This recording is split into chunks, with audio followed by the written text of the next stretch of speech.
Talks में आप सभी का स्वागत है। आगे के प्रश्न ऐसे ही जारी रहेंगे। तो मेरा अगला सवाल गुरुजी से, आपने नीलावंती जैसी कई विद्याएं ज्ञानगंज में है ऐसे बताया था पिछले प्रश्न में। तो सच में ज्ञानगंज जैसी कोई स्थान अभी अस्तित्व में है, और है तो आपने अनुभव किया है उस चीज़ का, और है तो कहाँ है अभी? अच्छा, ठीक है। तो ओमकार जी, जैसे मैंने बताया कि नीलावंती है, सूर्य विज्ञान है, चंद्र विज्ञान है, ऐसे अनेकों चीज़ें हैं, अनेकों विद्याएँ हैं जो ज्ञानगंज में सिखाई जाती है। तो ज्ञानगंज जैसे स्थान सच में है या नहीं है, इस प्रश्न का उत्तर है। ये एक स्थान है, मैंने खुद देखा है, अनुभव किया है। तो ज्ञानगंज जैसे 4 या 5 मठ हैं, वहाँ पे लोग बहुत उन्नत विज्ञान हमें सिखाते हैं।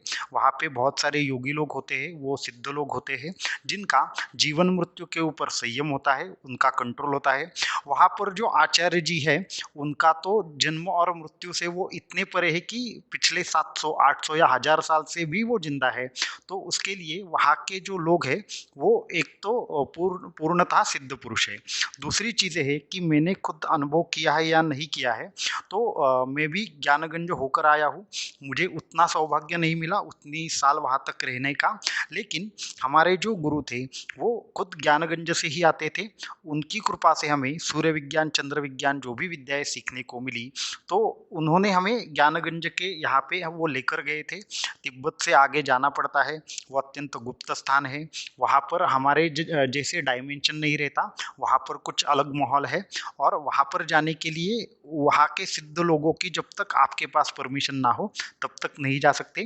परंतु वहाँ पर जो लोग जाकर आते हैं, वो योगा में अत्यंत उन्नत अवस्था प्राप्त करते हैं। और जिंदगी में एक बार गुरु कृपा से वहाँ पर जाने को मिलना चाहिए, वो परम सौभाग्य प्राप्त हो सकता है उससे।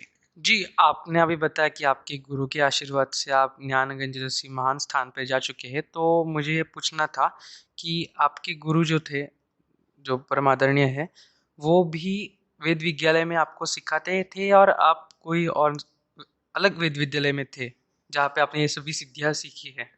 तो जो पुरातन काल था, अभी तो गुरुकुल परंपरा वगैरह बंद हो चुकी है। अभी वहाँ पे इतनी चीज़ें नहीं है और बहुत सारा विज्ञान लुप्त हो चुका है।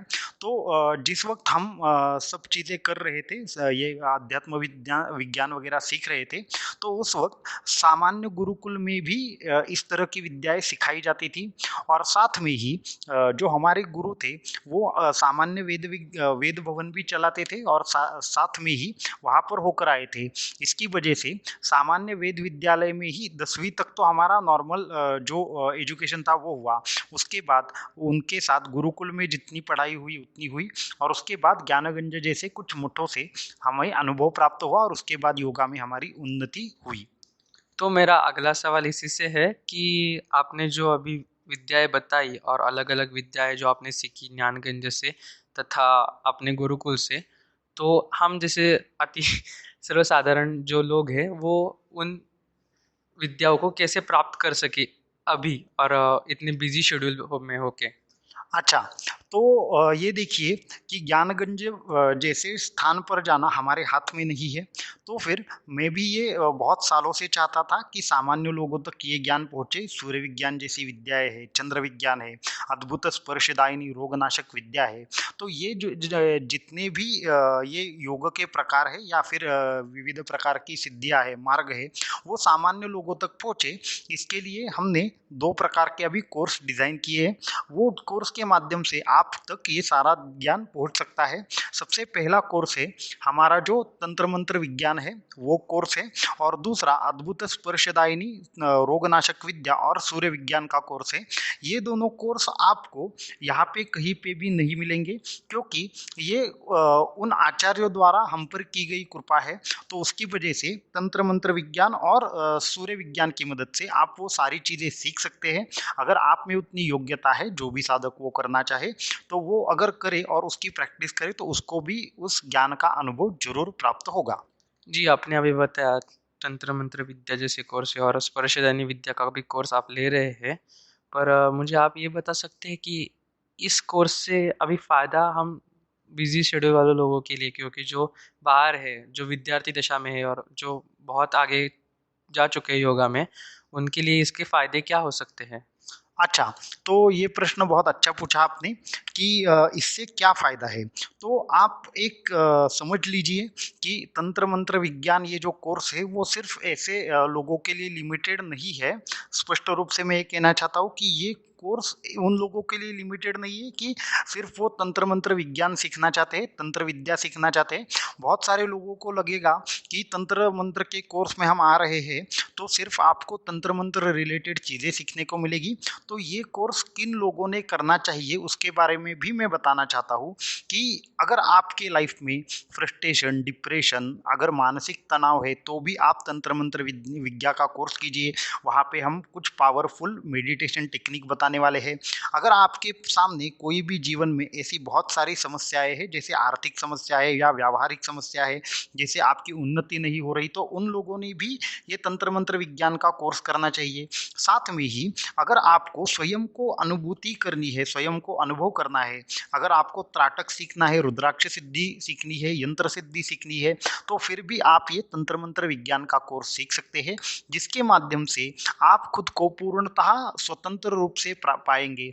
और ये कोर्स करने के बाद आने वाले 6 महीने के अंदर ही आपको स्वयं की अनुभूति होगी और जहाँ पे भी जिस अवस्था में भी आप है उस अवस्था से आप बाहर आएंगे। तो इसके लिए जो भी लोग अपनी आत्मिक उन्नति चाहते हैं, आध्यात्मिक उन्नति चाहते हैं या फिर सांसारिक उन्नति चाहते हैं, चाहे आप किसी 10वीं या 12वीं कक्षा में क्यों ना हो, ये कोर्स आपके लिए अत्यंत फ़ायदा देने वाला है, इसके लिए करना चाहिए।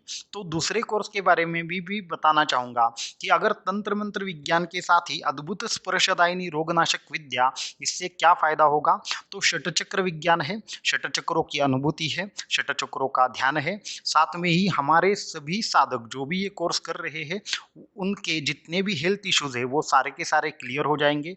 चाहे तो मैं एक अनुभव आपको बताना चाहता हूँ कि हमारी एक साधिका थी, उन्होंने ये विद्या हमसे सीखी थी, तो उनको इंसुलिन का बहुत बड़ा प्रश्न था। तो इंसुलिन उनका एकदम से ज़ीरो हो गया, अभी उनको इंसुलिन लेने की ज़रूरत नहीं पड़ती। डायबिटीज़ है या फिर आँखों का चश्मा हो, तो ये सारी चीज़ें इससे चली जा सकती है। तो हेल्थ के लिए अद्भुत स्पर्शदायिनी रोगनाशक विद्या और सूर्य विज्ञान का कोर्स आप कर सकते हैं। उसके माध्यम से असाध्य रोगों पर भी नियंत्रण प्राप्त किया जा सकता है और हज़ारों किलोमीटर दूर बैठे रोगियों का भी इलाज किया जा सकता है। तो इस तरह से ये दोनों कोर्स आप कर सकते हैं। तो अब हम जा रहे हैं हमारे पहले क्वेश्चन के बारे में, जो कि हमें एक साधक ने भेजा है जीमेल के द्वारा। तो उनका प्रश्न ये है कि जो हम साधना करते हैं वो दीक्षा लेने के बाद या दीक्षा के समय हमें ऐसा लगता है कि कम हो जाती है दीक्षा लेने के बाद, तो ऐसा क्यों होता है? सॉरी, माफ़ कीजिए, दीक्षा लेने के बाद कम हो जाता है या फिर कुछ अलग प्रश्न था मुझे समझ। उन्होंने उन्होंने पूछा है कि दीक्षा लेने के बाद ही कम हो जाती है। शायद मैं उनका सवाल थोड़ा क्लियर करना चाहूँगा। तो सवाल ये है मेरे ख़्याल से कि दीक्षा लेने के बाद कुछ दिनों के बाद जैसे टाइम गैप चला जाता है, उसके बाद बहुत सारे ऐसे साधक हैं जिनको ऐसा अनुभव होता है कि अचानक से हमारी साधना कम हो गई है। ये सिर्फ़ इन साधक का ही प्रश्न नहीं है। हमें ये बहुत सारे लोग पूछते हैं कि गुरुजी, दीक्षा तो हमने ले ली, जब हमने दीक्षा ले ली कुछ महीना हो गया, 2 महीने हो गए, उसके बाद अचानक से हमें ऐसे लगता है कि साधना कम हो रही है, हम उतना नहीं बैठ पा रहे हैं जितना हम पहले बैठते थे। ये प्रश्न आपको साधना के मार्ग में हर 2 साल बाद, 3 साल बाद, 1 साल बाद कभी ना कभी हर साधक के सामने आता है। तो मैं उनको ये बताना चाहूँगा कि आपको ऐसा लग रहा है कि हमारी जो साधना है वो कम हो रही है, वो समय उतना हमें हम नहीं दे पा रहे हैं जितना अभी दे रहे थे, या फिर उतनी अनुभूति नहीं आ रही है जितना हम पहले सोचते थे। तो उन सभी साधकों के लिए मैं एक बात बोलना चाहता हूँ कि जो शक्ति है, जो भगवती कुंडलिनी शक्ति है, जो भगवान दत्तात्रेय की शक्ति है, जिसकी वो दीक्षा ले लेते हैं, तो वो शक्ति, कुंडलिनी शक्ति कभी भी ऐसे नहीं होता कि वो अपना कार्य करना बंद कर देती है। तो उसकी अनुभूति बहुत सारे साधकों को कम इसलिए हो जाती है क्योंकि वह उस शक्ति से जुड़ नहीं पाते। अभी जुड़ क्यों नहीं पाते? 2 या 3 कारणों की वजह से। दीक्षा दीक्षा ली है इसका मतलब ऐसे नहीं कि हर वक्त कोई ना कोई अनुभूति आपको आती रहे। तो होता ऐसे है कि बहुत सारी प्रक्रियाएँ चलती रहती है, तो 4 प्रकार की प्रक्रिया दीक्षा के दौरान चलती रहती है। सबसे पहली है कि मानसिक क्रियाएँ, दूसरी है शारीरिक क्रियाएँ, तीसरी है आध्यात्मिक क्रियाएँ और चौथी है कर्म दशा की क्रियाएँ। तो जो मानसिक क्रियाएँ हैं, उसका आपको अनुभव आता है, परंतु जहाँ पे आपके कर्म का दोष नष्ट किया जा रहा हो शक्ति के माध्यम से, जब आप जप करते हैं, अनुष्ठान करते हैं, आपको विविध प्रकार के अनुभव आते हैं, तो उस बीच कभी-कभी कोई कर्म सामने आ जाता है जो नष्ट होना बाकी होता है। तो जब भी कोई कर्म दशा नष्ट करने का काम शक्ति शुरू करती है, उसकी जो भी इंटेंसिटी है कर्म की वो कम होना शुरू होता है। तो बहुत सारे साधकों को उस दरमियान कोई भी अनुभव नहीं आता और साधकों को लगता है कि दीक्षा लेने के बाद कुछ दिनों में ही हमें हमारे अनुभवों में कमी आने लगती है। तो ऐसा आपको जब भी लगे तो आप एक काम कीजिए, आप खुद पूरी तरीके से भगवान दत्तात्रेय को सरेंडर कीजिए और आप देखेंगे कि आपको हर वक्त नए-नए अनुभवों से आपका सामना होगा और हर वक्त अनुभव आने चाहिए ऐसे भी नहीं है। तो एक साधना में तो अवस्था ऐसी रहती है जब आपको कोई भी अनुभूति नहीं आती, परंतु आपकी क्रियाएँ उन्नत प्रकार से बढ़ने लगती है और योग्य समय आने पर आपके सामने उसका फल प्रकट होने लगता है। तो इस तरह से साधकों ने ये नहीं सोचना चाहिए हमें अनुभव आ रहे हैं या नहीं आ रहे हैं, जब योग्य समय आएगा आपको भी अनुभव ज़रूर आएँगे। तो आपके ऐसे ही प्रश्न के लिए आप हमें जीमेल कर सकते हैं और आपको जो प्रश्न होगा वो गुरुजी उत्तर दे ही देंगे उसके। और आगे के प्रश्नों के लिए हमारे नए एपिसोड का इंतज़ार कीजिए। धन्यवाद।